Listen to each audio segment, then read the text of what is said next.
하나님 말씀 봅니다. 요한복음 15장 1절에서 7절까지의 말씀입니다. 나는 참 포도나무요 내 아버지는 농부라. 물은 내게 붙어 있어 열매를 맺지 아니하는 가지는 아버지께서 그것을 제거해 버리시고 무릇 열매를 맺는 가지는 더 열매를 맺게 하려 하여 그것을 깨끗하게 하시느니라. 너희는 내가 일러준 말로 이미 깨끗하여졌으니 내 안에 거하라. 나도 너희 안에 거하리라.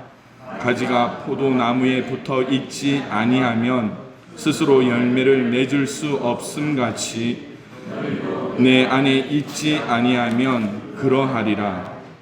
나는 포도나무요 너희는 가지라. 그가 내 안에 내가 그 안에 거하면 사람이 열매를 많이 맺나니 나를 떠나서는 너희가 아무것도 할 수 없음이라. 사람이 내 안에 거하지 아니하면 가지처럼 밖에 버려져 마르나니 사람들이 그것을 모아다가 불에 던져 사르느니라. 너희가 내 안에 거하고 내 말이 너희 안에 거하면 무엇이든지 원하는 대로 구하라. 그리하면 이루리라. 아멘. 할렐루야. 여러분, 지난 한 주간 또 참 힘드셨죠? 그러나 우리에게는 예배할 수 있는 귀한 은혜가 있습니다. 하나님을 만날 수 있는 귀한 자리가 있습니다. 이 한 시간 예배를 통하여서 하나님의 음성을 듣고 또 한 주간을 살아갈 수 있는 귀한 은혜와 능력을 공급받을 수 있는 저와 여러분들이 되길 소망합니다. 오늘 우리 교회에서는 제일 안 어울리는 말씀의 주제예요. 우리 양평교회에서는 제일 안 어울리는 주제의 말씀, 설교 제목이 뭡니까? 포도나무의 영성. 포도 농사도 짓지 않는 제가 무슨 포도 이야기를 할 수 있겠습니까마는, 그래도 여러분의 신앙 가운데 말씀을 통하여 하나님이 어떻게 우리에게 메시지를 주실까를 한번 생각해 봤으면 좋겠어요. 저는 여러분들과 달리 유행에 민감하지 못한 목사예요. 모두가 포도 농사를 지을 때 저 혼자 인삼 농사를 짓고 있습니다. 인삼 농사를 지으면서 제가 이게 인삼의 매력이다라고 하는 것이 뭘까? 인삼 농사를 도와주신 분들이 많겠지만 인삼 농사의 매력이 뭔지 아십니까? 봄에도 뭐 해야 됩니까? 풀 뽑아야 돼요. 여름에 뭐 해야 됩니까? 풀 뽑아야 돼요. 가을에 뭐 해야 되는지 아십니까? 풀 뽑아야 돼요. 풀을 뽑으면서 제가 가장 많이 연단된 게 한 가지가 있어요. 그게 뭐냐면 죄의 문제, 제 정욕의 문제, 욕심에 대해서 하나님 뽑아주십시오. 뽑아주십시오. 그래서 어떻게 해요? 이 하나님 것이 아닌 내 것에 대해서 늘 뽑는 기도를 정말 많이 합니다. 그런데 여러분들은 포도 농사를 지을 때 어떤 마음으로 포도 농사를 지으시는지 사실 모르겠어요. 아마 더운데 일을 해야 되면 어떻게 해요? 막 욕도 하겠죠. 하기 싫어 죽겠는데 또 해야 된다. 우리 손집사님, 손창규 집사님 서울에서 내려올 때 왜 내려왔겠어요? 축원사님이 보고 싶어서 왔겠죠. 그런데 축원사님이 그냥 보고 싶겠어요? 전화를 하는 거예요. 뭐라고 전화했겠어요? 지금 포도가 다 열매 맺어가지고 이제 익어가는데 새가 들어오면 우리말로 포도농사 절단 난다고, 새망 씌워야 된다고 하니까 우리 손집사님이 기쁘게 오면 참 좋은데 오다가 차 막히면 어떻게 해요? 이 새망 때문에, 이게 포도 때문에 하면서 어떻게 해요? 여러분, 그런 마음생이잖아요. 포도를 확 베버리고 귀농 안 하고 다시 서울로 가든가 말든가 해야지 하면서 내 정욕이 얼마나 많이 끓어오르겠어요. 그런데 우리에게 무슨 단어를 씁니까? 영성이라는, 믿음의 삶이라는 그런 주제를 붙일 수 있는 이유가 뭘까? 오늘 말씀에 어쩌면 이 대한민국 경상북도 상주시 화동 이 양지평산 봄이 이 손바닥만한 땅 아래에 이 자리에 있는 양평교회 성도들에게 하나님이 뭐 하신다고요? 가장 중요한 말씀을 우리에게 주고 계시다라는 겁니다. 그 말씀이 무엇인가 하면 1절에 이렇게 말합니다. 나는 참 포도나무요 내 아버지는 농부라. 예수님이 내가 참 포도나무고 내 하늘에 계신 아버지는 농부라라고 말씀하고 있습니다. 포도나무에 붙어있는 가지는 열매의 유무에 따라서 더 많은 열매를 깨끗하게 가질 것이고 잘려나갈 수도 있다라고 말씀합니다. 그래서 오늘 이 말씀을 수많은 목사님들은 설교를 할 때 뭐라고 하십니까? 열매에 대해서 포커스를 맞추고 있어요. 그런데 오늘 우리는 이 요한복음 15장 말씀을 우리의 삶에 포커스를 맞춰서 한번 되새겨 볼 수 있는 시간이 됐으면 좋겠습니다. 특별히 여러분 이제 한 달만 지나보세요. 교회에 오는 길이 하얀 포도나무 길이라고 생각하지만 이제 포도 향이 쫙 깔리기 시작하면 교회에 오는 길이 얼마나 행복한지 모르겠어요. 교회에 오는 길에 포도향이 우리의 코끝을 자극하기 시작하면 교회에 오는 것만큼 아름다운 길이 없을 거란 말이에요. 이육사님의 청포도라는 시를 보면 이런 식구가 있습니다. 내 고장 7월은 청포도가 익어가는 시절, 이 마을 전설이 주저리 열리고 먼데 하늘이 꿈꾸며 알알이 들어와 박혀 하늘 밑 푸른 바다가 가슴을 열고 흰 돛담배가 곱게 밀려오면 내가 바라는 손님은 고달픈 몸으로 청포를 입고 찾아온다고 했으니, 물론 여러분 이 시는 독립을 간구하는 시인의 마음이지만 어쩌면 여러분들의 마음은 무엇을 원합니까? 청포도가 익어가는 그 순간 1년의 수고를 통하여 우리에게 주어질 수확을 기다리는 농부의 마음이 이렇게 오버랩되는 것을 보게 돼요. 오늘 저는 이러한 마음을 보면서 우리의 삶을 한번, 우리의 신앙을 한번 되돌아봅니다. 앞서 말씀드린 대로요, 수많은 현대인들은 포도나무보다는 포도 열매에 더 많은 관심을 갖습니다. 오늘 우리가 포도 농사를 하는 모든 성도들이 포도나무에게 무엇을 배울 수 있을까를 한번 생각해 보길 원해요. 6년 동안 살면서 포도나무의 포도농사 겉핥기만 했던 목사가 잘못 알고 있는 것도 분명히 있을 거예요. 그런데 말씀의 교훈을 저와 여러분들이 함께 덧입을 수 있기를 소망합니다. 포도나무의 영성 첫 번째가 뭘까? 여러분들한테 질문해 볼까요? 포도 농사는 언제부터 시작입니까? 겨울, 3월, 우리 겨울이 조금 더 가까운 것 같습니다. 첫 번째 영성이 무슨 영성이냐? 감사의 영성이에요. 우리 오늘 취재 오신 우리 목사님 그리고 기자님은 포도 농사를 모르시니까 제가 아주 똑똑한 농부로 볼 수 있겠지만 그렇지 않습니다. 첫 번째 감사의 영성입니다. 감사라고 하면 포도 농사할 때 무슨 감사? 감사 비료라는 게 있어요.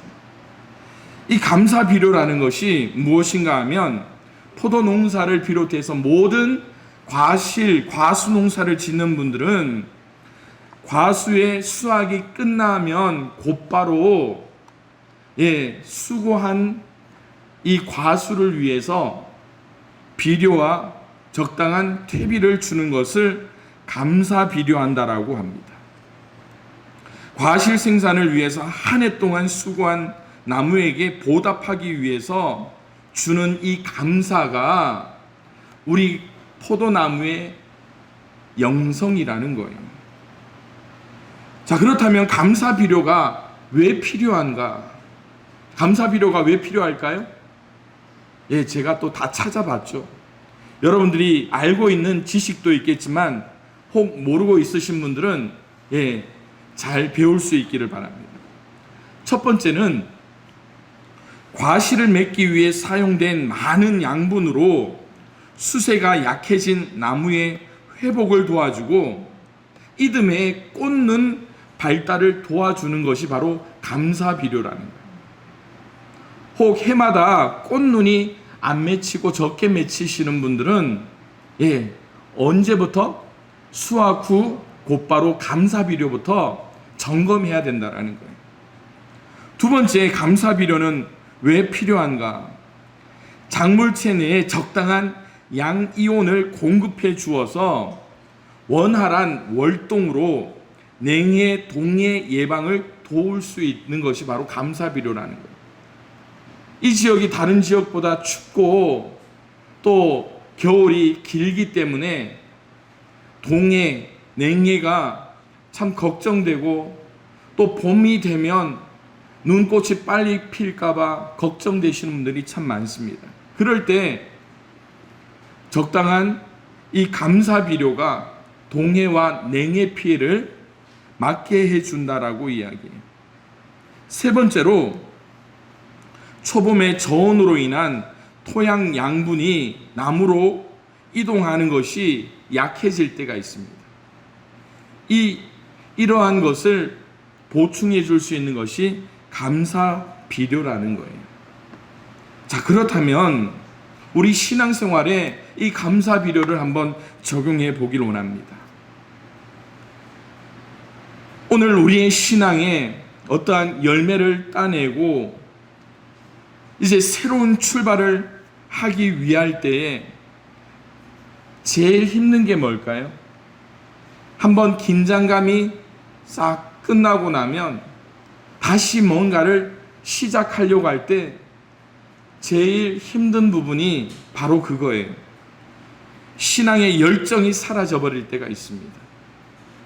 신앙의 열정이 사라질 때에 우리가 점검해야 될 게 있어요. 뭡니까? 내가 감사 생활을 하고 있는가라는 거예요. 신앙생활을 열심히 하고 20년, 30년 권사님이 되고 장로님이 되고 안수집사님이 된다고 하더라도 내 주변에서 오는 냉해와 동해 피해와 같은 사람이나 주변 환경으로 인한 시험들이 우리에게 얼마나 많이 다가올 수 있습니까? 이럴 때 우리의 신앙을 막아주는 것이 있어요. 무엇이 필요하다고요? 감사가 필요하다. 두 번째로 코로나와 같은 이 위기 속에 말씀과 기도로 신앙의 양분을 우리가 흡수하고 또한 우리의 삶에 하나님을 고백하며 간증하며 살아야 되는데 지난 2년 6개월 동안 긴 방학을 하면서 방학을 시작하면서부터 놀기 시작했던 우리의 신앙생활, 방학에는 뭐가 있다고요? 개학이 있습니다. 밀린 숙제 해야 하듯이 오늘 우리의 신앙인들에게 지금 우리의 신앙을 점검하기 위해서 필요한 것이 뭐라고요? 감사예요. 그러기에 오늘 포도 농사를 10년, 20년, 30년 지으신 분이라도 내 신앙을 통하여서 한번 되돌아볼 때 지금 우리에게 필요한 것이 뭐라고요? 감사예요. 감사 비료가 농사의 90%라는 거예요. 신앙생활에도 감사 생활이 90%라는 거예요. 그러므로 저와 여러분들이 다시 한 번 더 하나님 앞에 쓰임받기 위해, 아니 쓰임받는 것이 문제가 아니라 참 포도나무 되시는 예수님, 농부 되신 우리 하나님 아버지 앞에 함께 살기 위해서 감사의 생활을 회복할 수 있는 저와 여러분들이 될 수 있기를 주님의 이름으로 축원을 드립니다. 두 번째로 포도나무는 우리에게 또 하나의 영성을 가르칩니다. 그 영성이 무엇일까? 여러분들은 아마 잘 아실 거예요. 포도 봉지 싸면 다 농사 끝났다고 하는데 포도밭에 가면 뭐가 있습니까? 예? 요즘 포도밭에 가셔서 뭐 합니까? 순 따고, 예, 또 뭐 하세요? 풀 뽑고. 그런데 제일 힘든 게 뭡니까? 순 따는 거예요. 5월, 6월 내내 순 따면서 포도밭 수십 바퀴를 돌았는데 어제는 괜찮았는데 오늘 가니까 또 순이 자라 있어요.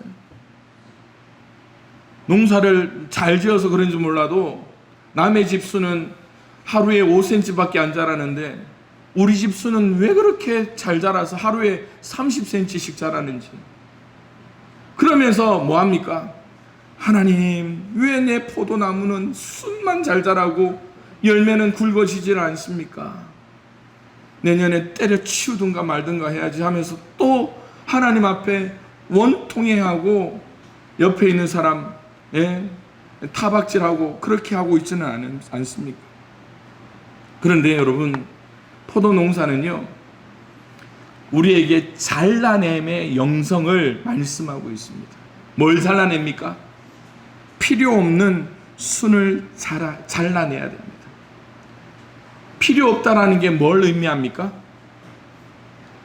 이 순을 놔두면 이 순으로 인해서 포도 열매가 굵어지지가 않아요. 익지를 않습니다. 어떻게 해야 될까요? 잘라내야죠. 자, 여기서 여러분들에게 질문을 합니다. 왜 내 신앙은 자라지 않을까? 성령의 9가지 열매가 있다는데 사랑과 희락과 화평과 오래 참음과 자비와 양성과 충성과 온유와 절제, 갈라디아서 5장에 보니까 있다는데 나는 왜 남들이 그렇게 많다는 열매 사랑도 없고 남다른 앞에 나가서 기도도 술술술술 하고 사회도 잘 보는데 나는 왜 기도도 못하고 자라지가 않을까?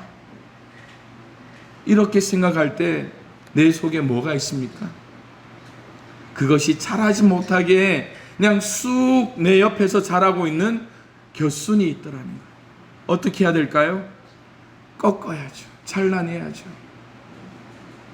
또 신앙생활하면서 내 신앙을 자라지 못하게 하는 게 뭐가 있을까요?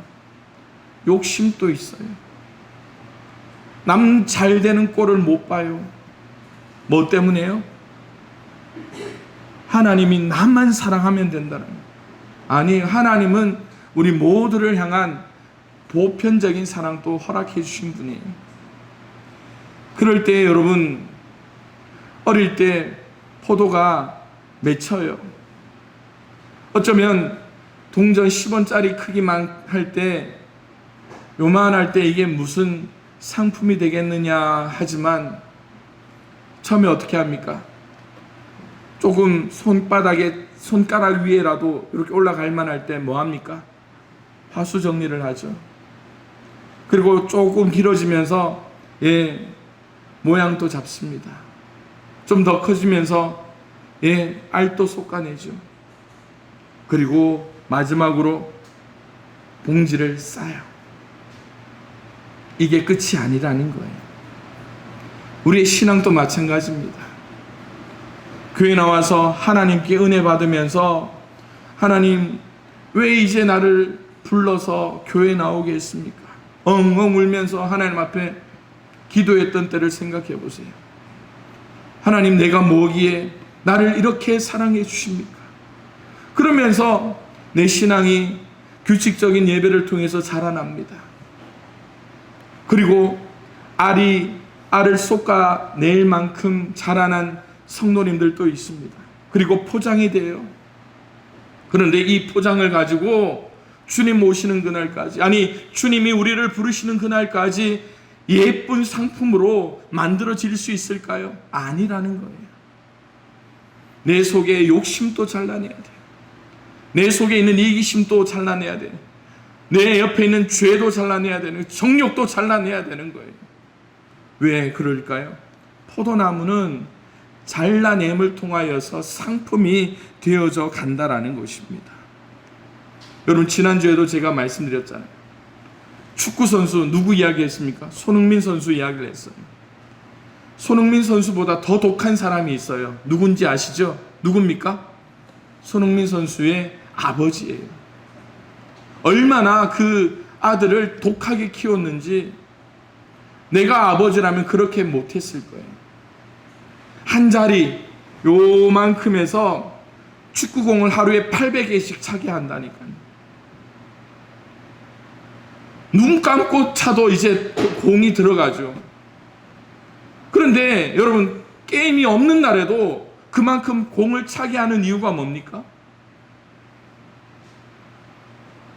상황이 달라지기 때문에 그래요. 상황이. 축구 게임 할 때마다 팀이 달라지고 경기장이 달라지고 골을 막는 수비수도 다르고 골키퍼도 달라지기 때문에 매일매일 공을 골인하는 연습을 하게 돼요. 하고 싶어서 하는 그런 사람이 어디 있겠습니까? 손흥민 선수가 1년에 버는 돈이 얼마일 것 같아요? 1천억이 넘습니다. 1천억. 그쯤 되면 여러분, 그냥 남들처럼 쉬면서 더울 때 수영도 하고 피서도 가고 하면서 지내고 싶겠죠. 그런데 이 사람이 제일 많이 하는 게 뭡니까? 축구예요. 그가 뭘 해야지 살아남는다라는 걸 알기 때문에 그래요. 여러분들도 마찬가지입니다. 여러분들이 뭘 해야지 포도 농사로 1년을 마무리할 줄 알기 때문에 그렇습니다. 앞서 제가 포도 농사 언제부터입니까? 라고 했더니 겨울부터입니다. 3월부터입니다. 아마 속으로는 내가 맞췄다면서 감사 비료 때부터입니다. 다 속으로 한 말씀들은 다 하셨을 거예요. 맞습니다. 그런데 중요한 것은요, 우리의 신앙생활이 언제부터인가, 그리고 내가 해야 될 것이 무엇인가를 분명히 새길 수 있는 우리 양평교회 성도들이 될 수 있기를 주님의 이름으로 축원을 드립니다. 마지막으로, 요거는 조금 애매해서 그냥 좀 설명을 해야 될 것 같아요. 좋은 나무에서 좋은 가지, 좋은 열매가 난다는 것을 우리는 알고 있습니다. 그래서 엊그저께 우리 집사님들하고 이야기하면서 포도를 심을 때 젖목을 심었느냐, 그 다음 또 뭡니까? 삽목을 했느냐, 이렇게 나옵니다. 우리 집사님 오늘 집중해서 잘 들으시네요. 좀 여기 뒤에 볼륨 조절 좀 해주시면 될 것 같습니다. 그런데 어제 집사님들 이야기 들으니까 알겠더라고요. 젖목을 할 때 어디에다가 젖목을 했느냐, 그걸 질문하시는 분이 있더라고요. 여러분, 어디에다가 접목하는 게 좋습니까? 좋은 나무입니까? 나쁜 나무입니까? 좋은 나무예요. 아무리 비싼 나무라도요, 시들시들하고 튼튼하지 못하면 그 나무는 좋은 접목에 받침이 되지 못한다라는 거예요. 그런데 제가 이 포도에 대해서 좀 이 설교를 준비하면서 이게 맞는지 안 맞는지, 제가 요거는 1번, 2번은 맞았다 하더라도 3번은 여러분들이 좀 평가를 해주시고 설교가 마치면 저한테 이야기를 해주세요. 뭐냐면, 포도는 물 조절이 중요하다는 거죠. 다 아시잖아요. 그죠? 그런데 성경에 나오는 우리가 잘 아는 말씀, 우리가 교동문을 하면서도 봤던 말씀이 한 가지가 있습니다. 뭐냐면,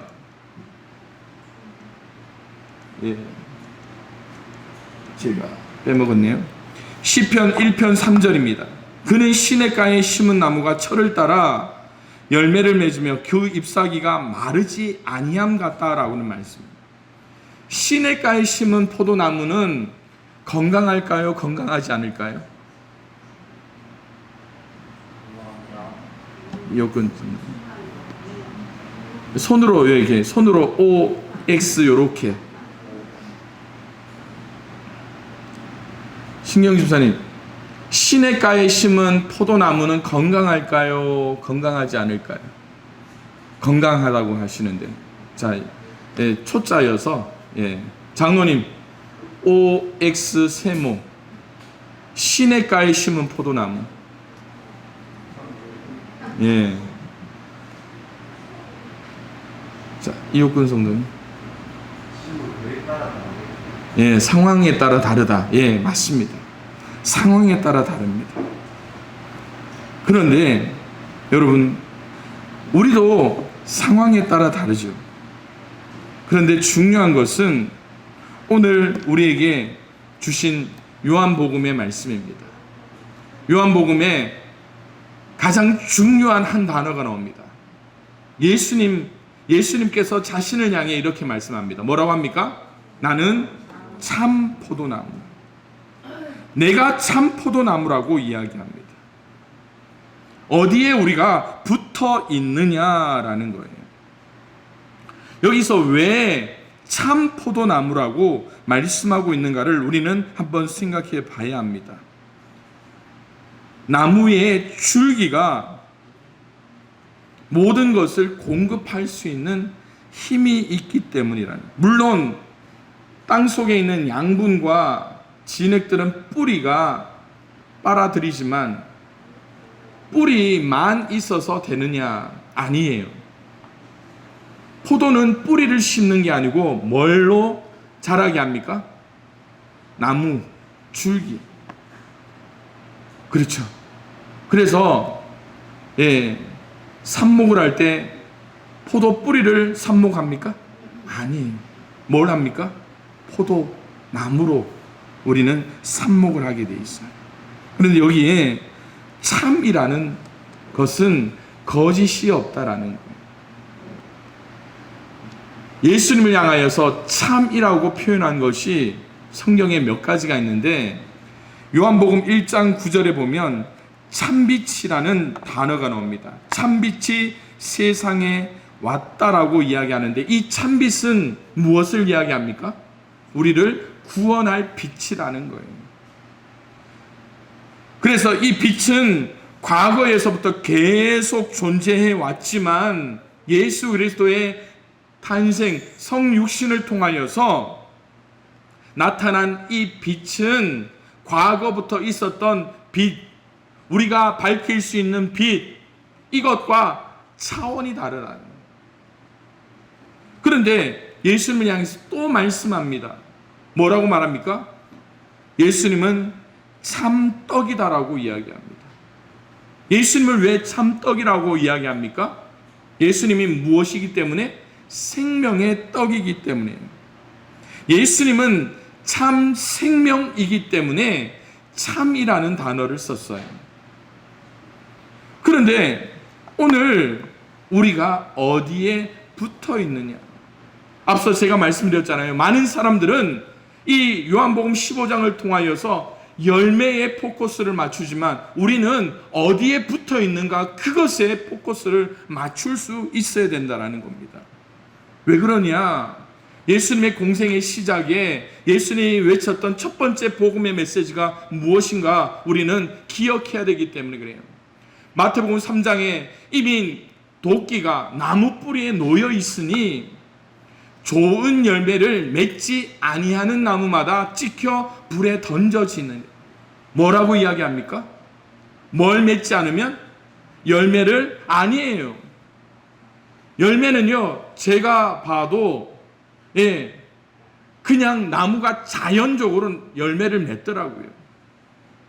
여기 정자 옆에 가보시면 제가 3년 전에 심어놓은 머루 포도가 한 그루 있어요. 한 번도 안 돌아봤습니다. 작년에는요, 그래도 남들처럼 비가림해야 된다고 해서 저도 마음에 좀 너무 게으르게 놔두면 안 될 것 같아서 우산 하나를 씌워놨어요. 비가림한다고. 그런데 바람 한번 쌩 불면 우산이 날아가 버리대. 그래서 올해는 손도 안 대고 놔뒀는데 거기도 뭐가 열리더라고요? 열매가 맺혀요. 그런데 저 포도가 맺힌 게 익을까요? 안 익을까요? 안 익어요. 예. 익든 안 익든 우리 강옥기 집사님한테 제가 다 먹도록 제가 선물로 드릴게요. 안 익어요. 그런데 여러분, 우리의 신앙도 마찬가지입니다. 누구처럼 그냥 교회만 나와도 그냥 열매 맺을 수 있습니다. 속담에 뭐라고요? 서당께 3년이면 뭘 한다고요? 그게 풍어를 읊을 수 있을까요? 없을까요? 없어요. 양평교회 포도나무 3년이면 열매를 맺습니다. 양지에 사는 사람 3년이면 포도나무에 열매 맺습니다. 그런데 하나님이 원하시는 열매는 무슨 열매라고요? 좋은 열매라는 거예요. 좋은 열매를 수확하는 것은 농부의 보람입니다. 좋은 열매의 신앙으로 하나님께 나아가는 것은요, 믿는 자들의 사명이에요. 그러기에 매일 아침 저녁으로 포도원을 들락날락 포도밭을 출입하는 것이 어쩌면 우리에게 생업을 위해서 중요한 일일 수도 있지만, 가장 중요한 것은 포도나무의 열매가 익어가며 좋은 열매가 되어가듯이 우리 양평교회 모든 성도들의 신앙에도 좋은 열매로 익어가기 위한 가장 중요한 신앙의 단추들을 잘 끼우며 하나님 앞에 쓰임받을 수 있는 우리 양평교회 성도들이 될 수 있기를 주님의 이름으로 축원을 드립니다. 감사할 수 있기를 소망합니다. 필요 없는 것들을 잘라내시기를 바랍니다. 어디에 붙어 있느냐? 참 포도나무 되신 예수님께 붙어있는 우리 모든 성도들이 될 수 있기를 주님의 이름으로 축원을 드립니다. 기도하겠습니다. 이 시간 함께 기도할 때에 하나님, 우리가 늘 포도 농사를 짓지만 간과하고 또한 깨닫지 못했던 우리의 신앙을 통하여서 감사의 영성이 회복되고 필요 없고 또 다른 양분을 뺏는 다른 불선한 것들을 잘라내며 또한 참 포도나무 되신 우리 주님께 온전히 붙어있는 양평교회 성도들 우리 모두가 될 수 있게 인도해 달라고 말씀을 생각하며 함께 기도합니다.